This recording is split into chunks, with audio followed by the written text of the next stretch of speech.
How'd you make out today? What? How'd you make out today? The gray-haired man repeated. How'd the case go? Oh, Christ, I don't know. Lousy.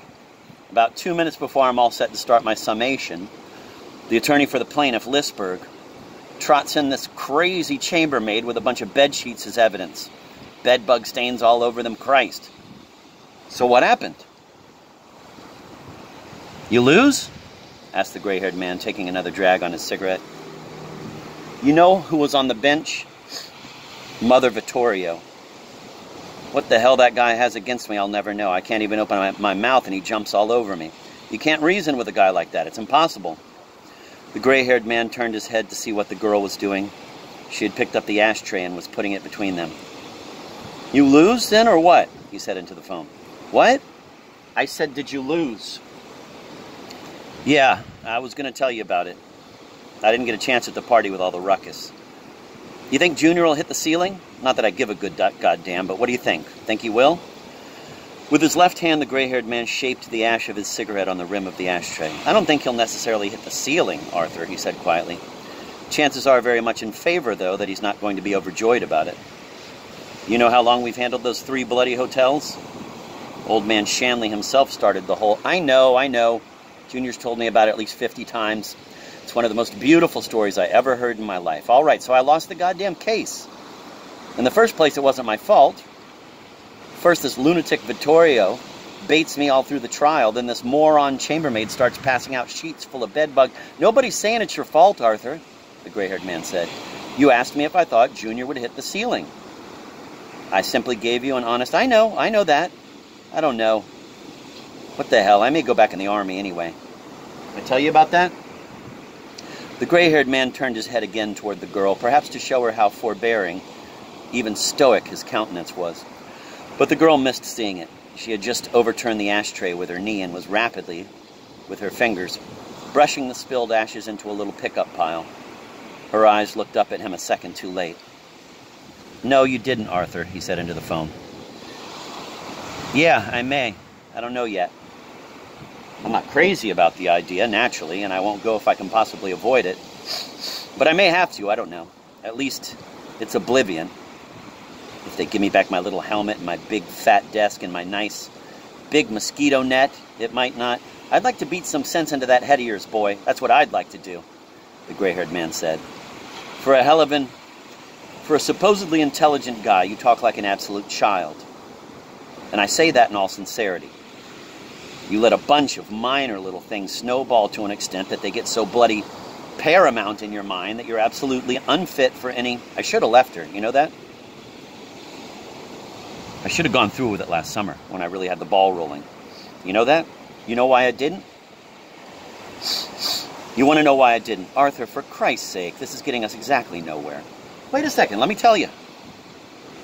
You want to know why I didn't? I can tell you exactly why, because I felt sorry for her. That's the whole simple truth. I felt sorry for her. Well, I don't know. I mean, that's out of my jurisdiction, the gray-haired man said. It seems to me, though, that the one thing you seem to forget is that Joni's a grown woman. I don't know, but it seems to me, grown woman. You crazy? She's a grown child, for Christ's sake. Listen, I'll be shaving. Listen to this. I'll be shaving. And all of a sudden she'll call me from way the hell the other end of the apartment. I'll go see what's the matter right in the middle of shaving, lather all over my goddamn face. You know what she'll want? She'll want to ask me if I think she has a good mind. I swear to God, she's pathetic, I tell you. I watch her when she's asleep, and I know what I'm talking about, believe me. Well, that's something you know better than... I mean, that's out of my jurisdiction, the gray-haired man said. The point is, goddammit, you don't do anything at all constructive to... We're mismated. That's all. That's the whole simple story. We're just mismated as hell. You know what she needs? She needs some big silent bastard to just walk over once in a while and knock her out cold. Then go back and finish reading his paper. That's what she needs. I'm too goddamn weak for her. I knew it when we got married. I swear to God I did. I mean, you're a smart bastard. You've never been married. But every now and then... Before anybody gets married, they get these flashes of what it's going to be like after they're married. I ignored them. I ignored all my goddamn flashes. I'm weak. That's the whole thing in a nutshell. You're not weak. You just don't use your head, the gray-haired man said, accepting a freshly lighted cigarette from the girl. Certainly I'm weak. Certainly I'm weak. God damn it, I know whether I'm weak or not. If I weren't weak, you don't think I'd have let everything get all... Oh, what's the use of talking? Certainly I'm weak.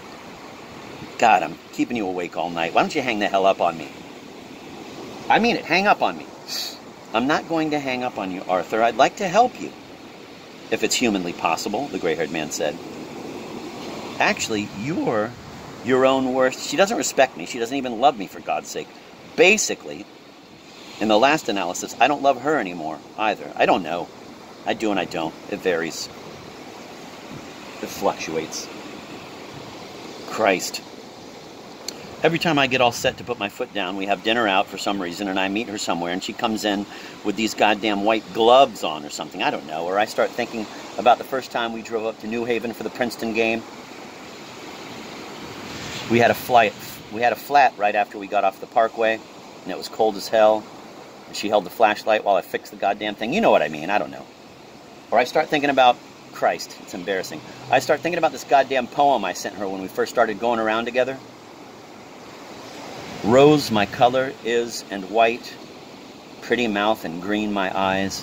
Christ, it's embarrassing. That used to remind me of her. She doesn't have green eyes. She has eyes like goddamn seashells, for Christ's sake. But it reminded me anyway. I don't know. What's the use of talking? I'm losing my mind. Hang up on me, why don't you? I mean it. The gray-haired man cleared his throat and said, I have no intention of hanging up on you, Arthur. There's just one. She bought me a suit once with her own money. I tell you about that? No. She just went into, I think, Tripler's and bought it. I didn't even go with her. I mean, she has some goddamn nice traits. The funny thing was, it wasn't a bad fit. I just had to have it taken in a little bit around the seat, the pants, and the length. I mean, she has some goddamn nice traits. The gray-haired man listened another moment, then abruptly he turned toward the girl. The look he gave her, though only glancing, fully informed her what was suddenly going on at the other end of the phone. Now, Arthur, listen. That isn't going to do you any good, he said into the phone. That isn't going to do any good. I mean it. Now listen, I say this in all sincerity. Will you get undressed and get in bed like a good guy? And relax? Joni will probably be there in about 2 minutes. You don't want her to see you like that, do you? The bloody Ellen Bogans will probably barge in with her. You don't want the whole bunch of them to see you like that, do you? He listened. Arthur, you hear me?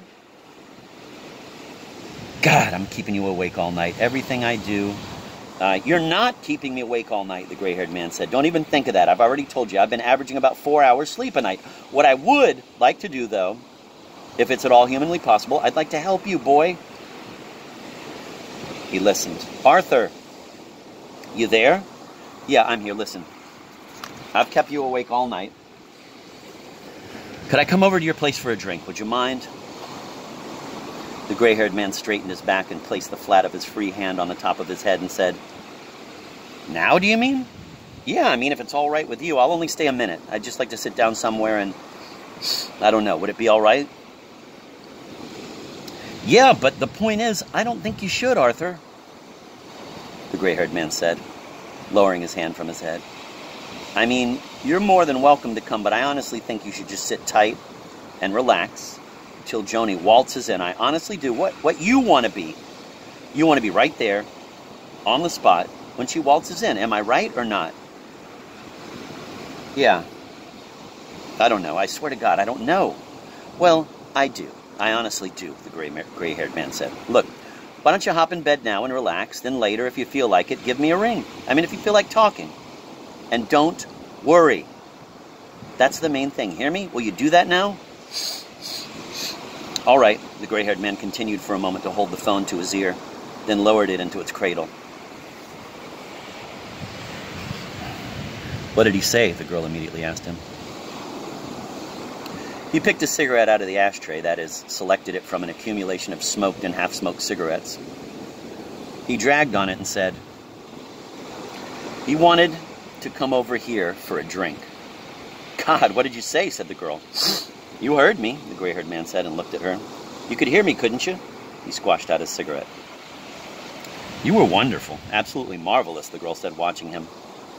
God, I feel like a dog. Well, the gray-haired man said, it's a tough situation.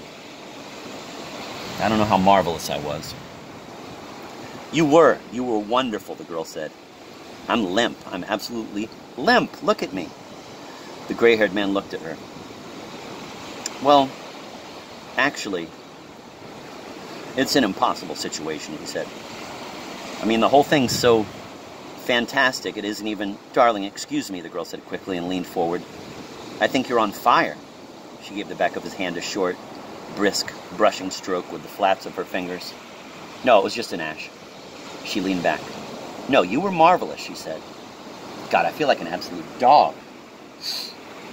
Well, it's a very, very tough situation. The guy's obviously going through absolute... The phone suddenly rang.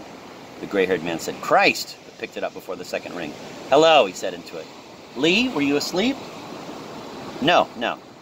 Listen, I just thought you'd want to know Joni just barged in. What? Said the gray-haired man, and bridged his left hand over his eyes, though the light was behind him. Yeah, she just barged in. About 10 seconds after I spoke to you. I just thought I'd give you a ring while she's in the John. Listen, thanks a million, Lee. I mean it, you know what I mean? You weren't asleep, were you? No, I was just... No, the gray-haired man said, leaving his fingers bridged over his eyes. He cleared his throat. Yeah, what happened was, apparently Leona got stinking and then had a goddamn crying jag. And Bob wanted Joni to go out and grab a drink with them somewhere and iron the thing out. I don't know. You know. Very involved anyway. She's home. What a rat race. Honest to God, I think it's this goddamn New York. What I think maybe we'll do if everything goes along all right, we'll get ourselves a nice little place in Connecticut, maybe. Not too far out. But far enough that we can lead a normal goddamn life. I mean, she's crazy about plants and all that stuff. She'd probably go mad if she had her own goddamn garden and stuff. Know what I mean? I mean, except you, who do we know in New York except a bunch of neurotics? It's bound to undermine even a normal person sooner or later. Know what I mean?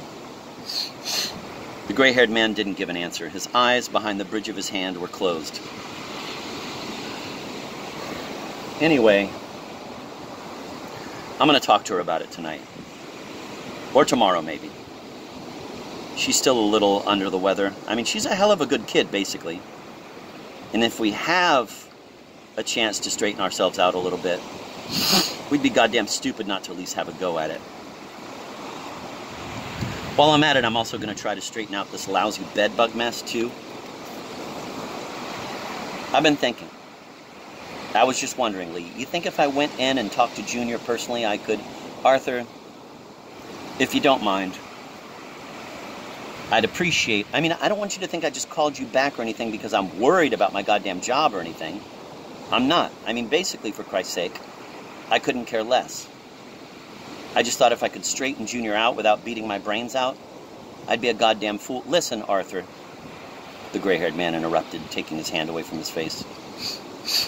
I have a hell of a headache all of a sudden. I don't care where I got the bloody thing from. You mind if we cut this short? I'll talk to you in the morning, all right? He listened for another moment, then hung up.